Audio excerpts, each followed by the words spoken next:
Hello everyone, this is Vimal Kumar here. I manage the data analytics and operations for one of the firm-wide utilities at J.P.Morgan. First of all, my sincere thanks to all the organizers for giving me this opportunity to speak at this wonderful event, and my gratitude to all of you for taking the time out for attending my session. I'm here to talk about the data domain, around the developments as well as the emerging technologies which are coming in the area. And I won't go in detail. I'll keep it very simple, very high level, just to ensure that we have a more interactive session. Data domain is witnessing a huge challenges. Rather, I'll say data, it is witnessing a significant evolution due to the development in the various technologies. Each day we hear about some of the other technology which keep coming and which brings a lot of improvements, of course, but also it allows the firm to think and do the beyond. And so a lot of changes which are happening in the domain itself. I'm just getting a few slides to cover the agenda. And don't worry, there's just a couple of slides itself, which will cover my basics here. Changing data landscape is the first topic which I wanted to cover, which is leading to many industry-wide changes that are unthinkable. And there's a lot of data which is coming on a daily basis, which is being thrown on us, a lot of users, right? So that is again bringing a new challenge. Data strategy framework, a little core about the strategy and little detail around that. Elements of data strategy, that how the strategy can be formulated, how it can be approached differently for your different requirements, how can you fit it to your requirement basically.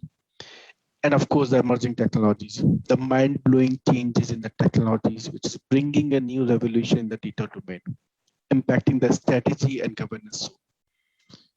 That I'll start my first slide. I'll just maybe start with the data pointer here. Wait. Okay, stop. Okay. Some colorful circles here, and don't worry, I'm not going to talk about each of them. They're just some of the glimpses I want to talk about, how the data is increasing or being thrown on a daily basis, right? You pick any of this, like 7 billion Google searches on a daily basis, 700 million tweets. If you are from a data domain, if you were to do a sentiment analysis on those tweets, for example, can you imagine how much of the data which is around, how will you manage it? 294 billion emails which are being sent on a daily basis. Imagine the number of people who are in the CC, that the subject lines, the attachments, so much of data which is being thrown or being seen. 5 billion internet users, multiple million blog posts. So a lot which is happening over there. Again, another way of looking into it. For example, if you notice here, the amount of data volumes which was generated in 2010 was only 2 zettabyte of data, which is increased to 80 zettabyte of data now. 40 times increase just in 10 years, which will increase again another way around 3 times, 2 to 3 times in next 3-4 years, right? Which may be again wrong, that data might increase at a very fast pace as we see, but it is hugely changing. The pink line or the red line you see over here, that which shows the number of users, which are only say around 2 billions, 2 billions in 2010 is increased to around 5 billions. Now will go to around 6+ billion in next 3-4 years. So a lot of changes which we are seeing on a data side.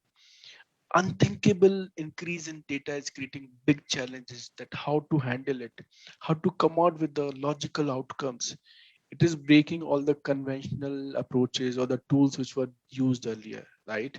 And so the data strategy and governance framework itself are evolving with the time. I'll go to the next slide, and you would have seen most of it already. I'm not talking about something new here, but just wanted to cover some of the basic pillars of data strategy frameworks and how some of them are changing on a regular basis. One thing which I want to mention is, in spite of so much of data which is changing, in spite of so much of technology which is coming into the picture, the basics of data strategy framework is still the same. The fundamentals are still the same. So maybe I'll pick some of them to talk about. Data governance, for example, which is all about the policies, which is all about the accesses, ownerships, right? And revolving around the data quality, data management, data security, data storage, and each of them, if you notice, is going through a huge change. Like data quality, which used to be primarily reactive data quality in most of the firms, is changing to the proactive or predictive data quality, again with the help of new age technology which are coming. Data security is becoming smarter and more efficient with these new encryption ways coming, new security methods which are coming. Like for example, on encryption side, a lot of these homomorphic and honey encryptions which we see hear about more and more. So it is becoming more evolutionized now, I will say. Data architecture, which couldn't have been more important than now, right? To have end-to-end data lineage uh, is the basic for any data model, and which is very, very important and becoming very easy now with the kind of tools we see like Jeffy and other tools which are seen in the picture. They can, even if you have thousands of systems, they will help you to get these data lineage in place. As is the case with data modeling, where the data lineage being better, all tools are becoming more better, accurate, more effective, be it on the conceptual side, logical or physical data side. Reference data, which is all about its data standardization and cataloging, right? And with the new tools which are coming, they both are becoming very important. At one hand, so again, with so much of data coming into the picture, so much of users being around, so much of users being involved, your standardization should be, uh, it is becoming, I'll say, more and more difficult, but more and more important. Now, data cataloging, for example, as I mentioned, with so many volumes, so much of users, it should ultimately be providing you more flexible searching, filtering options, data sampling, categorization. Each of them should be easier, right? So, which is actually becoming better and better with the new tools which are coming into picture. Process and methodologies. On a daily basis, if you notice, we deal with the operations here and there, right? And they are becoming more and more automated, more efficient with these umpteen automation tools which are coming to the pictures, right? They are becoming smarter tools which used to be there early. The basic tools are becoming more and more smarter. Data collection. Uh, a typical contradictory thing is data collection is becoming easier with these, the less cumbersome with these new tools, but becoming difficult with increasing volumes. So again, it's a challenge for the technology that how do we solve this problem.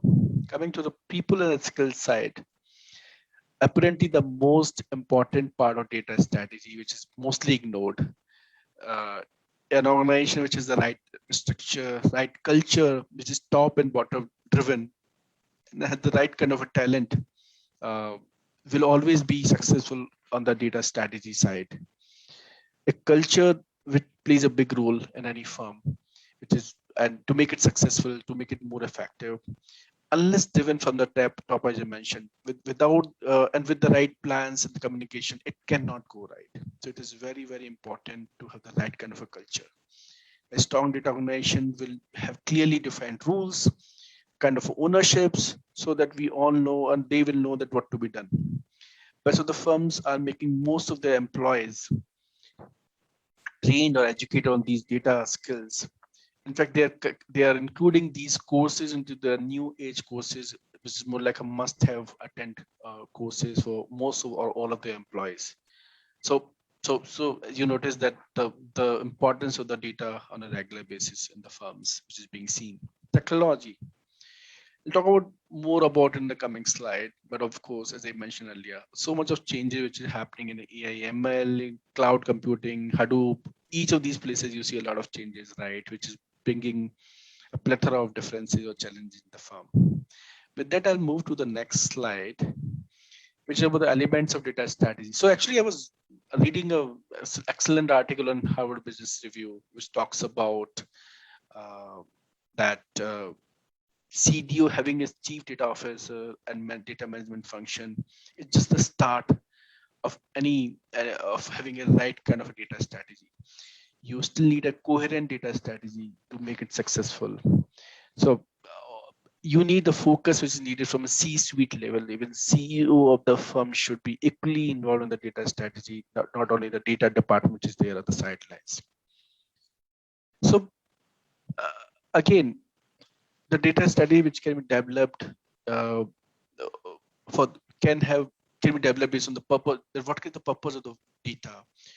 Does it need to be more control focused? Does it need to be more flexible? Should it be internal looking? Should it be external looking? Should it have efficient data management, or should it have additional data commercialization?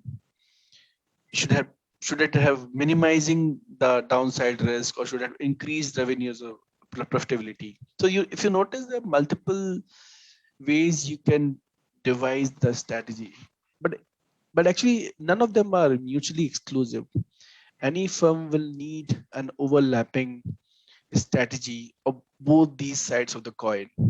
I think important part is that how do we strike that balance? It is not about 50-50 kind of a thing, that 50% defensive, 50% offensive kind of a strategy. I think it is more about what kind of strategy suits your department, suits your firm. For even data commercialization, for example, uh, cannot be successful if you don't have the right kind of data fundamentals. If your data is not right, how will you sell it? As simple as that, right? So just want to mention some of that. Coming to the another study again, so there are different. So this study talks about there are multiple elements which are being identified, data elements basically, which are important for a very good data strategy, and each of these elements play a bigger role, and if any of them are missing from the strategy or is not rightly placed, your data strategy will go for a toss. Like for example, quality of data. If it is not there rightly placed, you will have high cost and difficulty in managing operations. Means to monetize the data, as in if a firm does not have an incentive in terms of uh, the revenues, better revenues, or in terms of cost being saved, it will not be focusing on the data strategy. Organizational capability. If a department which has data driven organization, but all the departments are not connected to each other, they are in silos, you will actually have another challenge. A bigger challenge is actually in that firm. Technology. If all things are right, but the technology is not there, you will not be able to scale beyond. You will not be able to do many other things. Will having shocks on a regular basis, right? So again, technology is very important. Defensive or the security. If you don't have the right kind of a strategy in place in terms of security, you will have all kind of issues, like but more costs, more time being involved, more money being involved, and so many other troubles. So actually, each of them are very important for any firm to notice that what is the right kind of data strategy and how they should be focusing on different pillars to make it more successful. I'll go to the last slide for today for my presentation. So we hear a lot of buzzwords from a technology perspective, right? Big data, AI, ML, anyways, Internet of Things, open banking, machine learning, cloud, the multiple things we keep talking about, right? So much of data which is untapped, so much of cutthroat competition from different players in the market, customers expectations which are changing on a regular basis. So the companies cannot leave this much of data, this huge amount of data unexploited. If you notice, the customers behaviors are changing. They have more and better digital interactions. They are very social media savvy, as you all know. Expectations around high quality from the customers, to have around the clock service from the firms, is making the work more and more difficult, right? So ultimately, and it cannot be managed unless you have better kind of technology in the place. Like take an example of AI and ML. This unprecedented volume of data, along with this drive towards efficiency by the firms, is pushing the firms to minimize the human intervention, to automate it as much as possible. If you notice, it is automating most part of core data management, the tasks from like data identification to data classification, semantic meanings and whatnot. So a lot of which is being automated through these tools. ML is being used more and more on data cataloging, metadata management, data mapping, anomaly detection.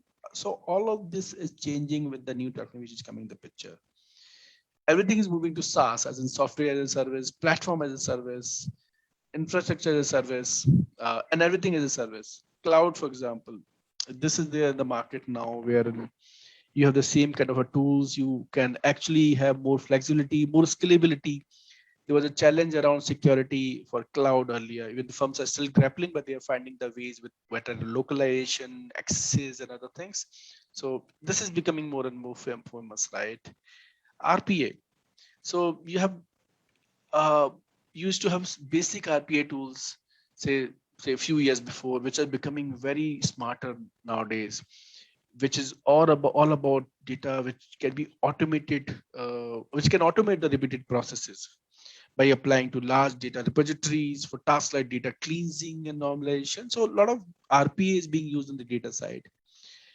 And if it is combined with the technology like OCR, it can become even more smarter, right? From a data perspective.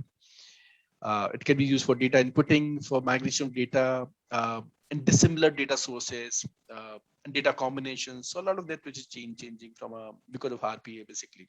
Blockchain, which is being talked about a lot, but still very unexplored technology, I will say. The technology which is around distributed ledgers to ensure more validation between data blocks, and which is around minimization of silos, which we talked about just a while ago. If you notice, blockchain is actually more around data governance platform, because it ensures high quality of data, it ensures data security, it ensures data consistency, and it manages the regulatory risks which are involved. So primarily blockchain and the data governance, I'll say they are very complementary in nature. A lot of the internet of the things, IoT, which is happening, like anything, everything I notice is IoT nowadays, right? Be it biometrics, which is used for KYC, your cloud computing, your connected cars, banking variables, banking at home. A lot of this which is happening. So in a nutshell, a lot is changing in the technology side, a lot of data which is becoming. I think it is very, very important for any data strategy, for any governance to remain relevant by adopting to these tools, by understanding what is happening to ensure the data which is coming, they are able to manage to adopt to those kind of a data volumes which are coming in the picture. With that, actually, I will rest my case over here. I'll open this forum for any questions or any discussions on the topic we have. But thank you all. Thank you so much for your time being today, and look forward to your questions now. Thank you.